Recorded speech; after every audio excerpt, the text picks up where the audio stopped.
Queridos, desde a última sexta-feira, mas principalmente no dia de ontem, nós tivemos a alegria e temos tido de receber no nosso meio para ministrar o módulo de Teologia Pública no Instituto Kuyper, o nosso irmão, pastor Guilherme de Carvalho. É um querido irmão, um querido amigo. Ele é teólogo formado pela Escola Superior de Teologia do Mackenzie, com mestrado pela Faculdade Teológica Batista de São Paulo e doutorando em Ciências da Religião, ou melhor, em Teologia pela Faculdade Teológica de Kampen, na Holanda. Além de ser professor por vários anos de teologia, Guilherme atualmente é o pastor da Igreja Esperança, em Belo Horizonte, e é diretor de Labri Fellowship Brasil, uma instituição muito importante na reflexão sobre o papel do cristão na sociedade moderna, e também presidente da Associação de Cristãos na Ciência. Você talvez já tenha visto algum dos artigos dele no jornal A Gazeta do Povo e também em outros periódicos, inclusive no Ultimato.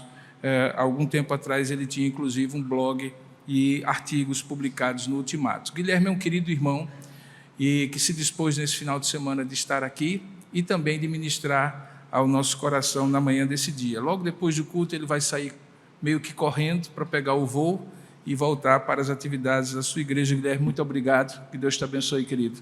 O púlpito é seu e a casa é sua.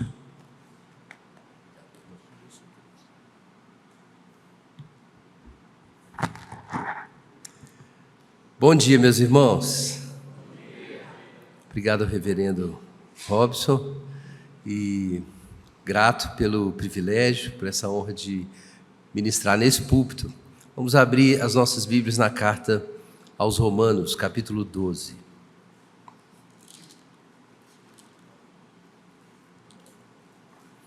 Carta de Paulo aos Romanos, capítulo 12. Vamos ler dos versos 1 a 8.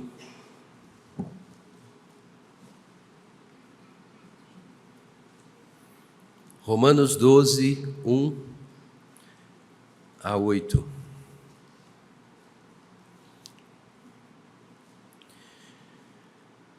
Portanto, irmãos, exorto-vos pelas compaixões de Deus, que apresenteis o vosso corpo como sacrifício vivo, santo e agradável a Deus, que é o vosso culto racional.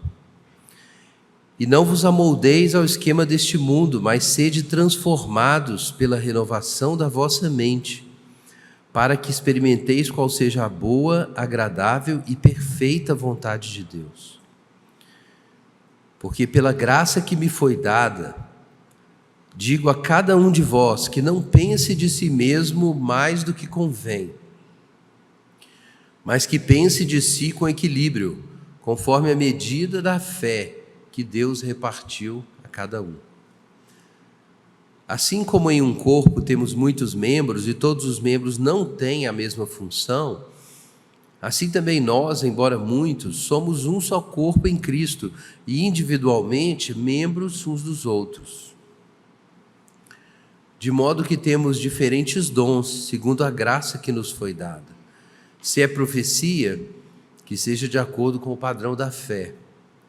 Se é serviço, que seja usado no serviço. Se é ensino, que seja exercido no ensino. Ou quem encoraja, use o dom para isso. O que contribui, faça-o com generosidade. Quem lidera, com zelo. E o que usa de misericórdia, com alegria. Amém. Graças a Deus. Vamos orar.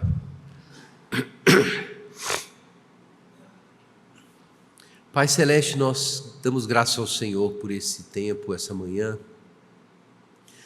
por essa igreja, pelos irmãos que o Senhor trouxe aqui, pela fé depositada no coração de cada um, pela Tua palavra, ó Deus, que tem sido ensinada e pregada por séculos e pela obra do Teu Espírito Santo, isso continua. Pedimos que nessa manhã o Espírito faça a sua obra, Deus, nos dando entendimento, iluminação, um coração pronto para receber a Tua palavra e obedecer. Em nome de Jesus, nos socorre, Senhor. Amém.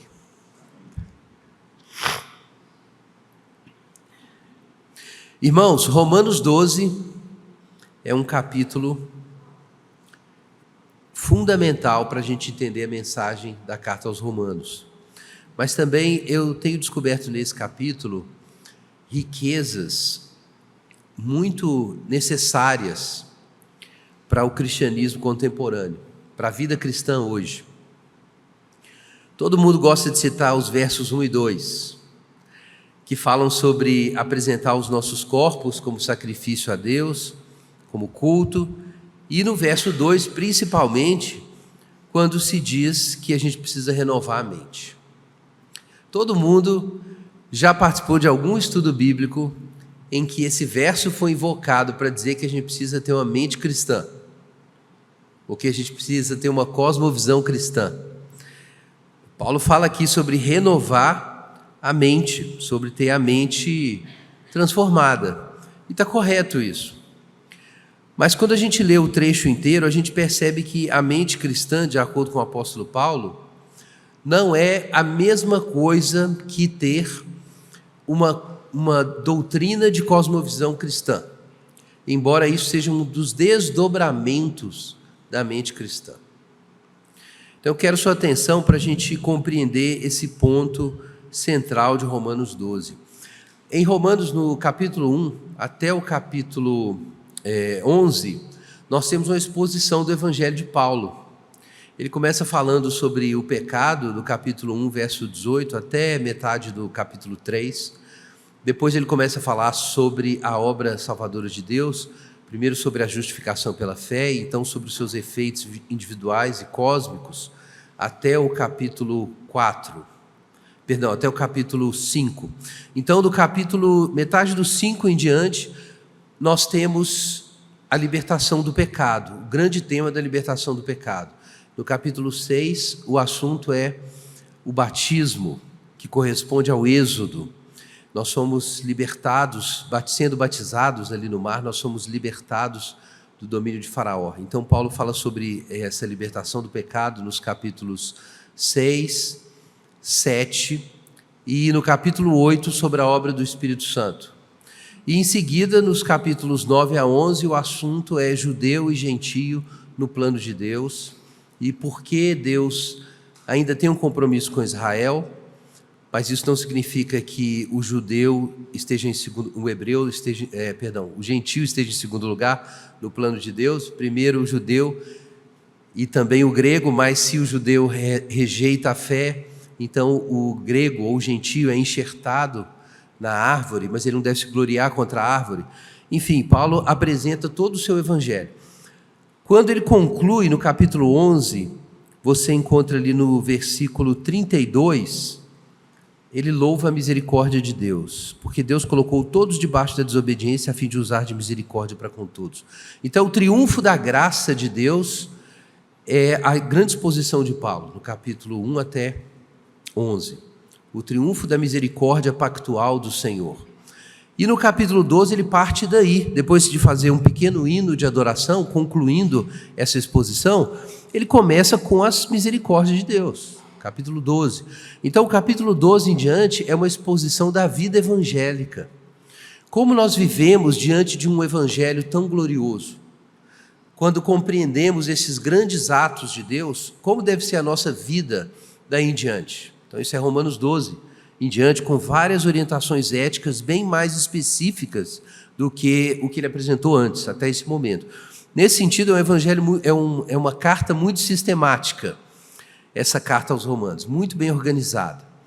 Mas, irmãos, por isso mesmo, o capítulo 12 está em diálogo direto com o capítulo 1. Quando Paulo fala sobre o pecado, ele diz que os homens, a ira de Deus está manifesta contra os homens por causa da injustiça, porque eles suprimem o conhecimento de Deus pela injustiça. Então, o capítulo 1 começa com a ira, e o capítulo 12 começa com a misericórdia. Mas por que Deus está irado? Porque os homens, tendo o conhecimento de Deus, não o glorificaram como Deus, nem lhe deram graças. O que eles fizeram eles se tornaram nulos em seus raciocínios, o seu coração insensato se obscureceu, inculcando-se por sábios, tornaram-se loucos e mudaram a glória de Deus em imagem de homem incorruptível, bem como de aves, quadrúpedes e répteis. Então, os homens estão sob a ira de Deus porque eles suprimiram o conhecimento de Deus e usaram seu raciocínio para justificar a vida de pecado e para não glorificar a Deus, lembrando que não ter outros deuses, primeiro mandamento. Não ter outros deuses é o primeiro mandamento. Então, qual é o primeiro pecado, de acordo com Paulo, o rabino judeu? Violar o primeiro mandamento. Os homens, para pecar, suprimiram o conhecimento de Deus e foram ingratos em relação a Deus e não o adoraram. E por isso o que acontece? Deus os entregou às concupiscências do seu coração, para praticarem todo tipo de coisa indecente. Aí ele vai falando todos os pecados. E vem uma série de pecados. Ele começa com a questão da prática homossexual. Os homens mudaram o uso natural, né? O homem cometendo torpeza, homens com homens, né? E semelhantemente as mulheres, e recebendo em si mesmo a condenação. Então Paulo repete isso. Por isso eles foram entregues a uma mentalidade reprovável. E aí vem todos os outros violências e pecados na lista de Romanos capítulo 1. Agora veja o paralelo disso com Romanos 12. Como o Romanos 1 começa com a ira de Deus manifesta no céu, o Romanos 12 começa com a misericórdia de Deus. E como os homens não o glorificaram como Deus, nem lhe deram graças, o que Paulo diz agora? Apresentem os vossos corpos como sacrifício vivo, santo e agradável a Deus, que é o culto racional. Então é a restauração do primeiro mandamento. E como o primeiro mandamento foi quebrado, isso trouxe a concupiscência, na medida em que o primeiro mandamento pode ser novamente obedecido, nós vamos experimentar no verso 2 que a vontade de Deus é boa, perfeita e agradável. O que é isso? É a cura da cobiça, que é exatamente o que é disparado quando os homens rejeitam a adoração a Deus e são entregues às concupiscências do seu coração.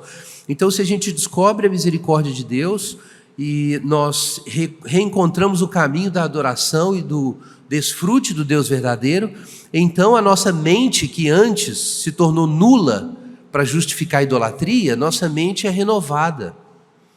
E agora então nós temos prazer na vontade de Deus. Romanos 12 é precisamente a reversão dos efeitos do pecado em Romanos capítulo 1. Para entender como essa reversão acontece, você precisa da carta inteira. Mas é precisamente essa reversão. É o resultado do êxodo, da libertação do Egito e do caminho para a terra prometida. Mas aí, quando chega no versículo 3 de Romanos 12, de repente Paulo começa a falar sobre o que você pensa de si mesmo, sobre o corpo de Cristo, sobre dons espirituais. E aí a gente pergunta, Paulo mudou de assunto? O que aconteceu aqui? Romanos 12 é frequentemente invocado como um texto para falar sobre dons espirituais.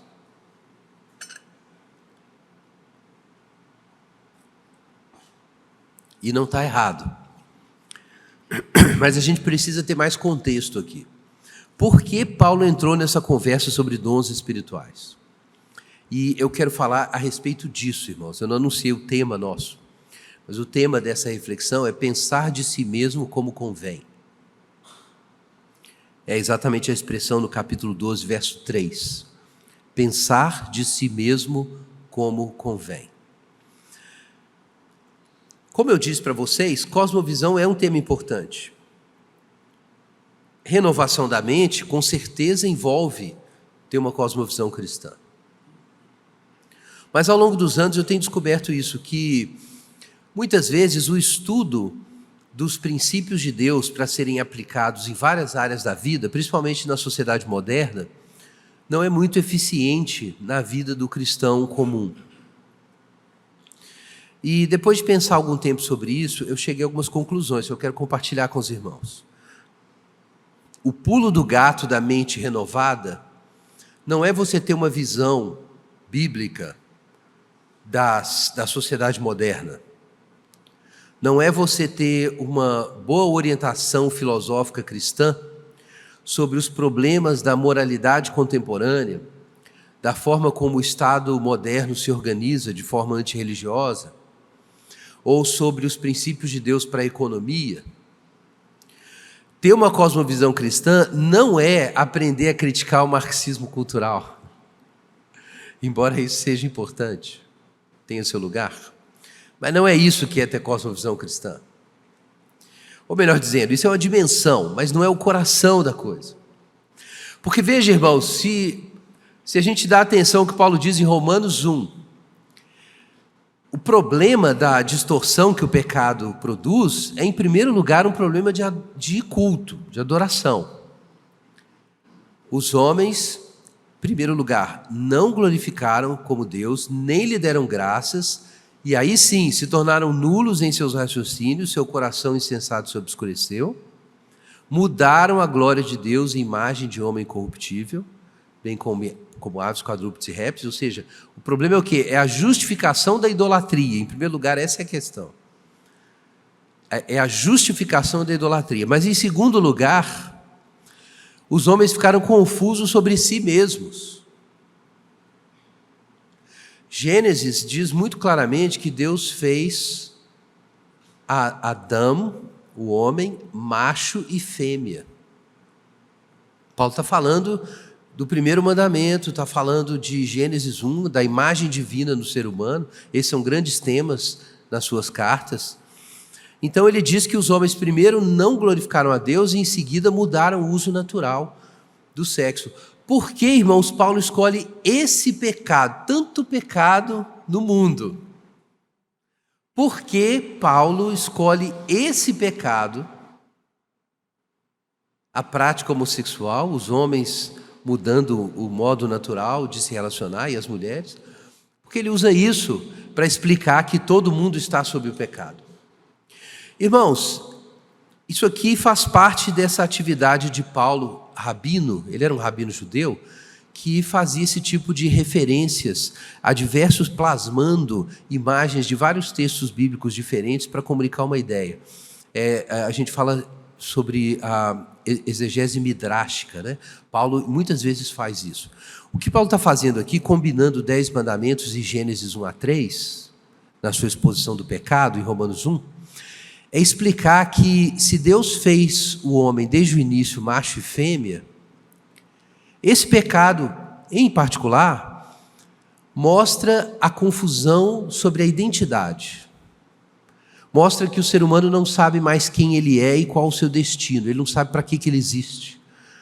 Por que Deus fez Adão e Eva macho e fêmea? Por quê? Logo depois a Bíblia diz: crescei, multiplicai-vos, enchei a terra e sujeitai. Gênesis 1. Por que Deus fez macho e fêmea? Por que Deus fez o sexo? Para que as pessoas se multipliquem, para que o corpo sacerdotal de Deus no mundo se expanda. É para isso que Deus fez. Então, quando o ser humano, feito à imagem de Deus, suprime o conhecimento de Deus e não sabe mais quem Deus é, o que resulta? Ele não sabe mais quem ele é e o seu destino. Então ele começa a desobedecer o primeiro mandamento da Bíblia. O primeiro mandamento dos 10 mandamentos, com certeza, é: não terás outros deuses diante de mim. Mas o primeiro mandamento de Gênesis é: crescer e multiplicai-vos. É a primeira palavra de Deus. Então Paulo, plasmando as duas coisas aqui, ele diz que, em Romanos 1, ele diz que quando os homens não adoraram a Deus, ou seja, quebraram o primeiro mandamento, eles quebram os mandamentos de Deus a respeito deles mesmos. Eles não sabem mais quem eles são. Se o homem é a imagem de Deus, ele perde a imagem de Deus, ou a referência da imagem de Deus, ele não sabe mais quem ele é. Então, em Gênesis 1, o homem é feito à sua imagem, e ele é feito macho e fêmea, e ele recebe a ordem de crescer e multiplicar. O que acontece quando o homem deixa de adorar a Deus e não se entende mais com a imagem de Deus? E imediatamente ele começa a violar esse mandamento. A cobiça entra e agora ele não sabe mais por que ele está no mundo. E aí vem o pecado homossexual e vem outros pecados. Esse pecado não tem um mérito nesse sentido. É apenas a referência que Paulo usa a partir de Gênesis para explicar que perder o conhecimento de Deus é perder o conhecimento de si. Quando você não sabe quem Deus é, você não sabe quem você é. Essa é a questão. Se o homem foi feito à imagem de Deus, quando ele se descola da imagem de Deus, ele não sabe mais quem ele é ele fica tão perdido que ele não sabe nem para que a sua genitália serve. Ele não sabe mais o objetivo da sua vida. E aí a identidade se corrompe. Então, irmão, se essa é a grande questão, o que acontece quando nós temos a adoração restaurada? Que é Romanos capítulo 12. Então nós descobrimos a misericórdia de Deus. O que a gente descobre agora? Que o nosso corpo existe para a adoração a Deus, versículo 1. E o corpo é uma forma de Paulo falar da existência inteira, da existência materializada. Mas agora nós temos um desafio, né? Porque a queda no pecado, em Romanos 1, envolveu idolatria, não adorar a Deus, envolveu concupiscência e envolveu corrupção do entendimento. Então a vinda da graça precisa reverter essas coisas. A graça então nos traz de volta para a adoração, nos tira da idolatria. A concupiscência vai ser tratada, mas tem um caminho, versículo 2. A mente tem que ser renovada. Ora, se a mente foi corrompida com uma idolatria, uma justificação da idolatria e com uma perda do conhecimento de Deus e de si, então a renovação da mente significa descobrir que adorar a Deus é melhor e descobrir quem nós somos diante de Deus. Então essa é a questão. O homem foi feito à imagem de Deus. Ele caiu em pecado, ele não sabe mais o que é ser quem ele é, o que é ser a imagem de Deus. Mas se pelas misericórdias de Deus a ira é afastada e o nosso destino é manifesto, a idolatria foi afastada e a adoração recomeçou, qual é o próximo passo? O homem encontrar a si mesmo. Agora veja o capítulo 12, verso 3. Estou dando esse background da carta aos Romanos e de Gênesis para vocês entenderem isso. Vejam aqui, gente, verso 3. Por quê? Pela graça que me foi dada, digo a cada um dentre vós que não pense de si mesmo mais do que convém, mas pense de si mesmo com equilíbrio, conforme a medida da fé que Deus repartiu a cada um. Irmãos, o que é renovar a mente, de acordo com Paulo? É como você pensa de si. É o que você pensa de si mesmo. Vejam que tem uma cláusula aqui, capítulo 12, verso 3, tem um porquê. Essa partícula tem exatamente esse sentido. É o resultado, é a inferência da afirmação anterior. No versículo 2, Paulo está dizendo, olha gente, nós precisamos renovar a mente para conhecer como a vontade de Deus é boa. E é por isso, então, que vocês têm que mudar o que vocês pensam de si mesmos. Versículo 3. Ter a mente renovada é pensar de si mesmo como convém. Então, vejam que ter a mente renovada é mais do que você ter sua cabeça cheia de conceitos teológicos cristãos, cheio de filosofia cristã, ou de interpretações cristãs contra ideologias seculares. É mais do que conhecimento bíblico também. Ter a mente renovada significa que muda a sua autopercepção. Você começa a pensar diferentemente sobre o seu lugar no mundo, sobre o destino da sua vida, sobre a sua existência. Isso é ter a mente renovada. Não é simplesmente encher a cabeça de ideias. Embora a gente precise das ideias, a gente precisa de teologia, de estudo sério da palavra, para discernir de que modo o nosso comportamento, as nossas palavras, o nosso modo de vida é influenciado por Satanás, pelo mundo, pelo pecado. É claro que a gente precisa disso, mas veja bem, a potência da transformação não é essa informação. A vitalidade não é essa. Você pode pensar assim no estudo bíblico e no estudo teológico como o processo de se alimentar, de comer, de beber. Mas veja bem, você tem que ter um sistema digestivo funcional.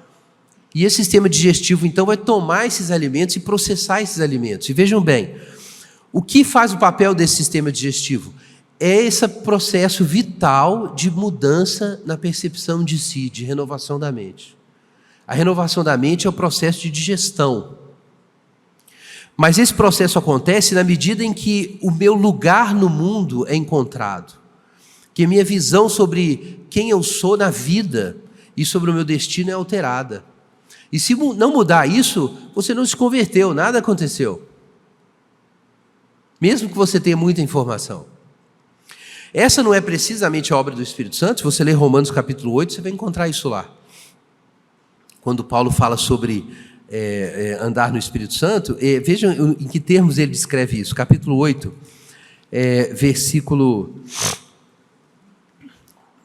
versículo 4. Ou melhor, versículo 5. Os que vivem segundo a carne pensam nas coisas da carne, os que vivem segundo o Espírito, nas coisas do Espírito. Versículo 6. Pois a mentalidade da carne é morte, mas a mentalidade do Espírito é a vida e paz. Tem umas versões antigas que trazem o pendor, né? Mas o termo aqui tem o sentido de pensamento, de mente, cabeça. Andar na carne é ter uma cabeça. E andar no Espírito também é ter uma cabeça, é uma mentalidade.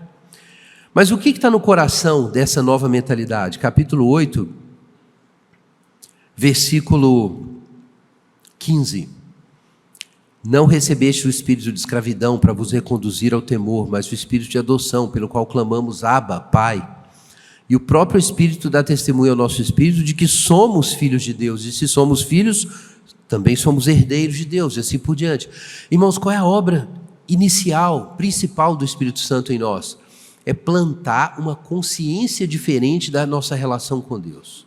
Você descobre que você é filho, que você foi adotado.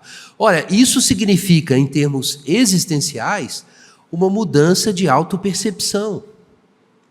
Então você descobriu a salvação e descobriu que Deus é o Salvador, você se viu como pecador, você se converteu, se batizou e o Espírito Santo testifica no seu coração de que você é filho de Deus. Então você tem uma relação com Deus.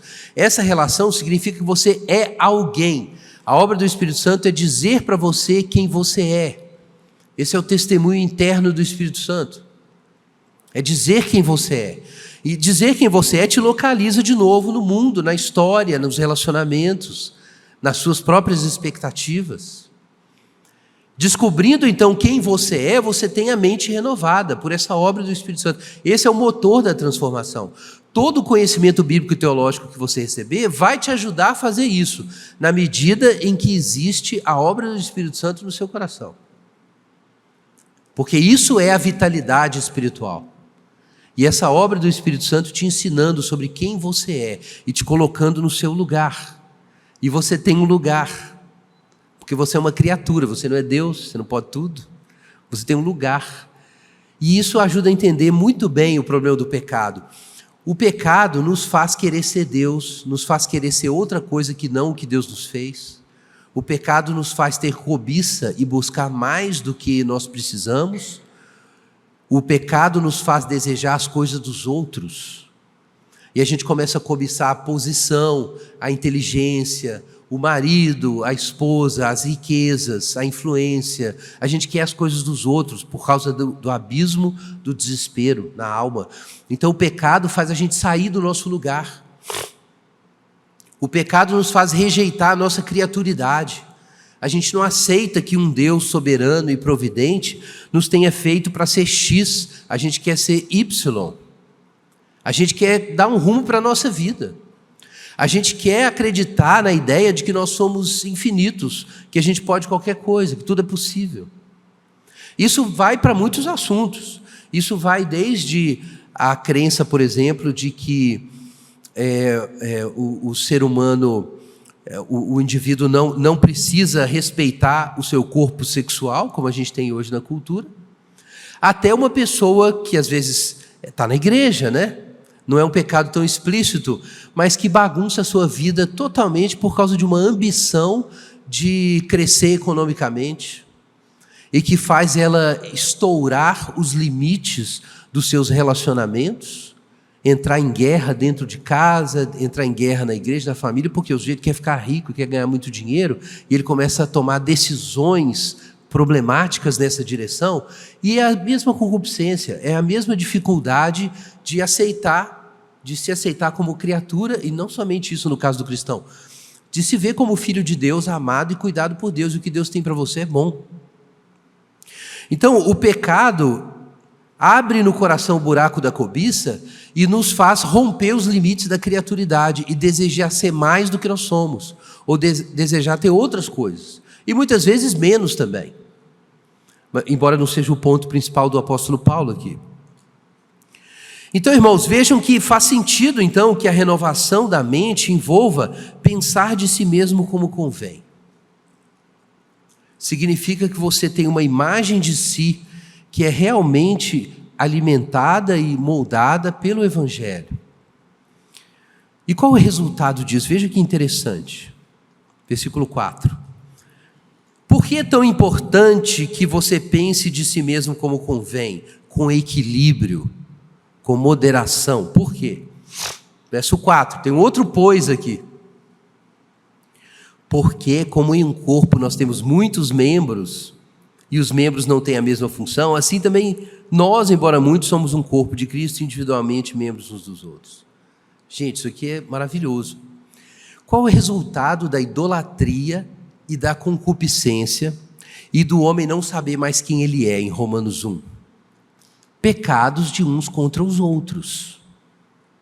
Qual é o resultado de conhecer a misericórdia de Deus e adorar a Deus e ter a mente renovada e pensar de si mesmo como convém? Corpo de Cristo. Esse é o resultado.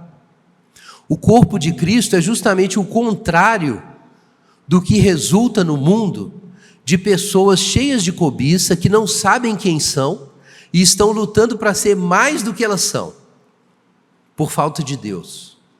O corpo de Cristo é precisamente o oposto disso. O corpo de Cristo emerge quando você tem muitas pessoas que pensam de si mesmo como convém. E se elas pensam de si mesmo como convém, elas não exploram os seus relacionamentos como elas faziam antes, como lugares de cobiça e desespero. Elas estão lá para quê? Para servir. O corpo de Cristo existe assim, quando cada um se encontra, cada um olha para si e diz: eu entendo, eu estou satisfeito no Senhor, eu estou contente no Senhor. Quais são os meus dons? Como eu posso servir a comunidade? O que a comunidade precisa? O que eu posso trazer que outra pessoa não vai conseguir trazer aqui? Mas eu posso, eu vejo a necessidade, eu tenho como servir. Então, o corpo de Cristo nasce e funciona exatamente quando cada um pensa de si mesmo com moderação. A cobiça não deixa a gente pensar de nós mesmos com moderação, porque a cobiça te faz ocupar o lugar dos outros. A cobiça te faz tirar o lugar dos outros. A cobiça te torna um devorador de possibilidades, de espaços, de energia. Você começa a sugar todo mundo ao seu redor, ou usar as pessoas para você. Mas se você pensa de si mesmo como convém, sua alma foi acalmada pelo conhecimento da graça, então sua preocupação muda. Você não é mais um desesperado, um poço sem fundo, que quer usar a igreja de alguma forma para tapar um buraco existencial. Não é mais isso. Agora você está ali para entregar o que Deus te deu. Você olha para você e descobre o quê? Que você tem uma graça. Versículo 6, de modo que temos diferentes dons segundo a graça que nos foi dada. Ter a mente renovada e se encontrar diante de Deus e pensar de si mesmo como convém, significa ouvir a voz do Espírito Santo no seu coração, dizendo que você é filho, ouvir a voz do Espírito Santo te mostrando o que precisa ser feito e te convencendo de que você tem uma graça para distribuir. Então você vai distribuir essa graça. Você não vai trabalhar na igreja para tomar o lugar dos outros, e nem no mundo. Isso muda também sua relação com o mundo. Irmãos, vejam que para a igreja experimentar plenamente a sua função como corpo de Cristo, é muito importante que cada um tenha sua mente renovada e pense de si mesmo como convém. O corpo de Cristo não emerge como realidade enquanto as pessoas não pensam de si mesmas como convém. Ou seja, não renovam a sua mente. E quando a gente pensa de nós mesmos como convém, o que a gente descobre? Uma graça. Eu tenho uma graça na minha vida. Então eu vou, de acordo com a fé que Deus distribuiu, com a minha graça, eu vou contribuir. E eu vou descobrir o que eu devo fazer. É um serviço? é uma diaconia, é um ensino, é um encorajamento, é uma contribuição, é misericórdia, é uma liderança. Então você vai descobrir, cada um vai descobrir. Mas, irmãos, o importante e fundamental para a gente entender esse ensino de Romanos 12 é que no coração da vida cristã está uma transformação na sua identidade. E é surpreendente que a gente esteja hoje numa cultura da identidade. Nós temos, por exemplo, uma luta aí que está causando isso para muitos cristãos, o movimento identitário, né? As políticas identitárias contemporâneas. E isso influencia muitos cristãos. E isso é apenas um dos sinais de uma crise do self moderno.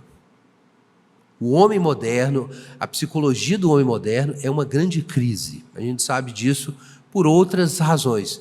Pelo aumento do sofrimento mental, aumento das doenças psicológicas e psiquiátricas. O próprio movimento identitarista é um exemplo, né, desse processo de crise a respeito de si mesmo, de crise sobre quem nós somos. Irmãos, nesse contexto que nós vivemos hoje, cristãos que pensam de si mesmo como convém, são encarnações do Evangelho. Pensa nisso. Se você descobre por que você está no mundo, por que você existe, e você encontra contentamento nisso, se você pensa de si mesmo com moderação, você está satisfeito em ser uma criatura e um filho de Deus, se você está feliz com as dádivas que Deus te deu e você está aberto para distribuir essas dádivas, irmãos, isso é o Evangelho. Isso é a encarnação do Evangelho. É o modo de vida do próprio Jesus. Ele vivia assim, cheio do Espírito Santo, Filho de Deus, como criatura, também, porque Jesus é o Criador e criatura na mesma pessoa. Então, Jesus viveu isso. Jesus foi a exemplificação disso. Irmãos, essa, eu diria, é a maior necessidade que nós temos nos dias de hoje. Tanto para a igreja local, quanto para o nosso testemunho no mundo. Pessoas que pensam de si mesmas como convém. Pessoas que não estão em uma crise existencial permanente. Eu repito isso, pessoas que não estão numa crise existencial permanente. Você precisa encontrar um centro, meu irmão. O cristão não pode ser uma pessoa que vive em desespero sobre si. Pode acontecer, mas não deveria acontecer. E vejo que isso é um imperativo moral. Paulo não está dizendo que ele deseja que isso aconteça com os cristãos. Ele dá uma ordem. Cada um de vós não pense de si mesmo mais do que convém, mas com equilíbrio, segundo a graça que você recebeu. A sua identidade precisa ser estabelecida sobre esse fundamento, a graça que Deus te deu. Sem esse fundamento, não tem como você vencer a cobiça, o desespero, e não tem como você parar de invadir e explorar os espaços de outras pessoas. E isso é a guerra de todos contra todos. Para que a igreja dê o seu testemunho no mundo, cumpra a sua missão, nós precisamos de irmãos que pensam de si mesmos como convém. Amém? Vamos orar.